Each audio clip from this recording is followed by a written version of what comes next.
인생을 살아가면서 많은 것을 배우고 경험하며 우리는 성장합니다. 젊을 때는 가족을 부양하고 직장에서 인정받고 사회적으로 성공하는 것이 중요했을지 모릅니다. 하지만 60대 이후 은퇴를 하고 나면 그동안 당연하게 여겼던 인간관계가 흔들릴 때가 있습니다. 직장에서 매일 보던 동료들은 더 이상 연락이 없고 바쁘다는 이유로 자식들과의 만남은 줄어듭니다. 친구들과도 점점 연락이 뜸해지고 혼자 있는 시간이 많아집니다. 그럴 때 어떤 마음가짐을 가져야 할까요? 우리는 인간관계에서 무엇을 배우고 어떤 태도로 살아가야 할까요? 오늘은 위대한 철학자와 사상가들이 남긴 명언을 통해 인간관계의 본질과 어떻게 하면 인생 후반부를 더 지혜롭고 평온하게 살아갈 수 있는지 이야기해 보겠습니다. 1. 멀리 있는 사람보다 가까이 있는 사람을 소중히 하라. 멀리 있는 친구보다 가까이 있는 이웃이 낫다. 성경 잠언 27장 10절 말씀.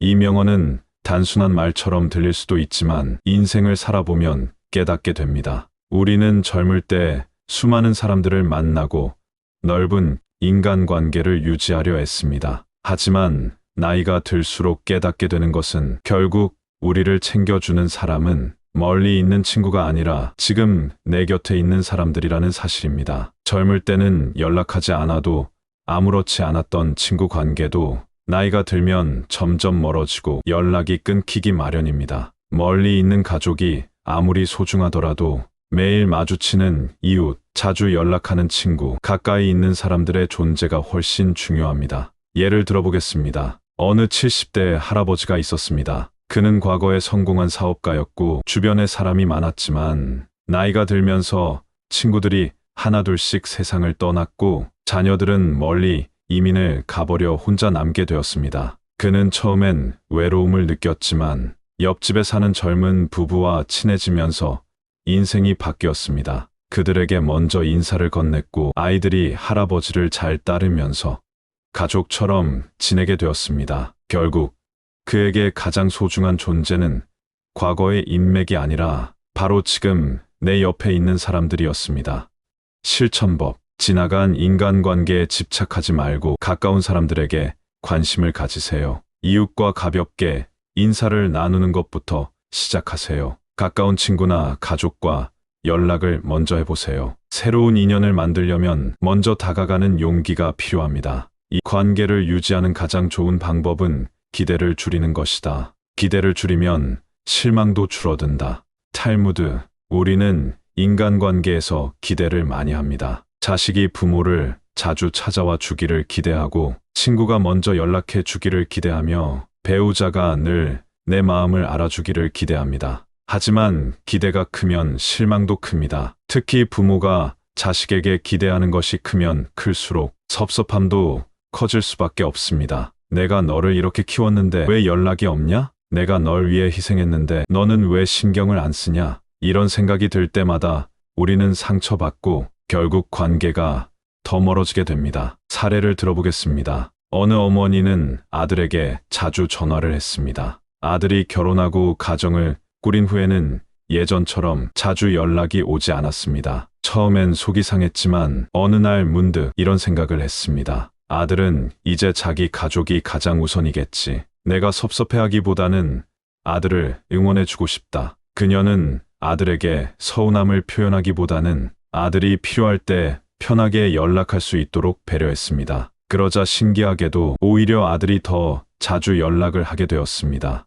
실천법. 사람에게 기대하는 마음을 줄이면 마음이 편해집니다. 자식이 연락을 안 해도 먼저 섭섭해하지 말고 이해하려 노력하세요. 친구에게 먼저 연락하는 것도 좋은 방법입니다. 내가 먼저 베풀면 언젠가 좋은 관계로 돌아옵니다. 3. 진짜 친구는 숫자가 아니라 마음으로 가늠하는 것이다. 친구는 많이 필요하지 않다. 단 한 명이라도 진실한 사람이면 된다. 아리스토텔레스. 젊었을 때는 많은 친구를 사귀는 것이 중요해 보이지만 나이가 들수록 진짜 친구 한 명이 더 중요하다는 걸 깨닫습니다. 인생을 돌아보면 정말 힘들 때 곁에 있어 준 친구는 몇 명이나 될까요? 오랜 시간이 지나도 변함없이 연락이 닿고 마음으로 연결된 친구가 있다면 그것이 가장 큰 행복입니다. 사례를 들어보겠습니다. 2명의 60대 남성이 있었습니다. 한 사람은 젊었을 때 유명했고 친구도 많았지만 은퇴 후에는 연락이 끊겼습니다. 반면 다른 한 사람은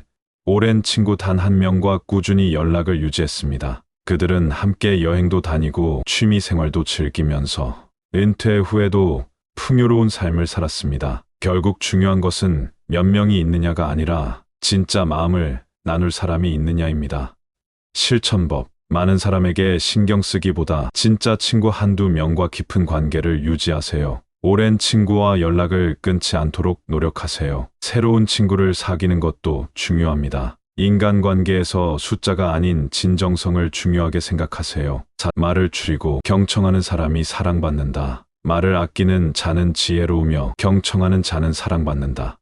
공자. 우리는 흔히 좋은 대화란 잘 말하는 것이라고 생각합니다. 하지만 인간관계에서 정말 중요한 것은 잘 듣는 능력, 즉 경청입니다. 경청은 단순히 말을 듣는 것이 아니라 상대방의 마음을 이해하고 공감하는 것입니다. 나이가 들수록 사람들은 본인의 이야기를 하고 싶어 합니다. 나 때는 말이야라는 말을 자주 하게 되는 것도 이런 이유죠. 하지만 정작 상대방은 듣고 싶어 하지 않을 수도 있습니다. 그렇다면 어떻게 해야 할까요? 이제부터는 듣는 사람이 되는 것이 중요합니다. 자녀, 손주, 친구들이 찾아왔을 때 내가 말을 많이 하는 것이 아니라 그들의 이야기를 먼저 들어보는 겁니다. 사례를 들어보겠습니다. 어느 70대 할아버지는 손자와의 대화가 어려웠습니다. 손자가 스마트폰을 하면서 대화에 집중하지 않자 할아버지는 점점 서운한 마음이 들었습니다. 하지만 어느 날 할아버지는 손자의 관심사에 대해 먼저 물어보았습니다. 이 게임은 어떤 거니? 내가 좋아하는 게 뭐야? 손자는 놀라면서도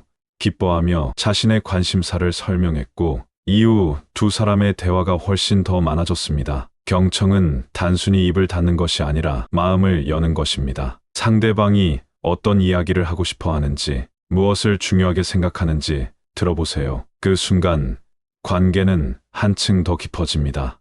실천법. 말하기보다 듣는 시간을 더 늘려보세요. 상대방이 관심 있어 하는 주제를 먼저 물어보세요. 조언보다는 공감을 먼저 해주세요. 부정적인 말보다 긍정적인 말을 건네세요. 5점. 너무 애쓰지 말고 자연스럽게 받아들이세요. 흐르는 강물처럼 관계도 자연스럽게 흘러가게 하라.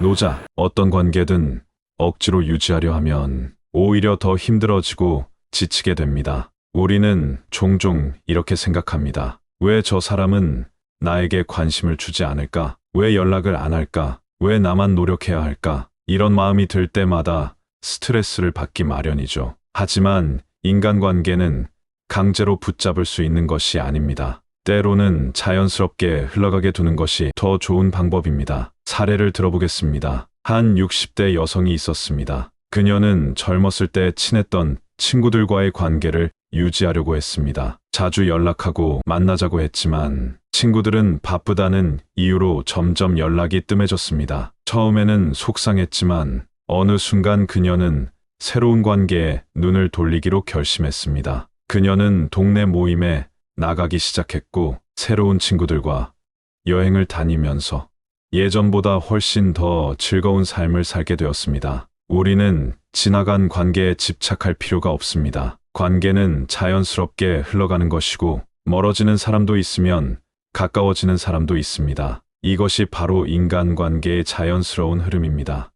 실천법. 억지로 유지하려 하지 말고 자연스럽게 받아들이세요. 멀어지는 사람을 붙잡기보다는 새로운 관계를 만들어 보세요. 내가 할 수 있는 만큼 노력하되 집착하지 마세요. 변화하는 인간관계를 긍정적으로 받아들이세요. 60대 이후의 인간관계에서 가장 중요한 것은 유연한 마음가짐입니다. 기대하기보다는 이해하고 말하기보다는 듣고 집착하기보다는 흘려보내는 것이 더 행복한 관계를 만들어줍니다. 인생 후반전, 인간관계에서 가장 중요한 것은 편안한 마음과 따뜻한 태도입니다. 지금 당신 곁에 있는 사람들에게 따뜻한 한마디를 건네보는 건 어떨까요?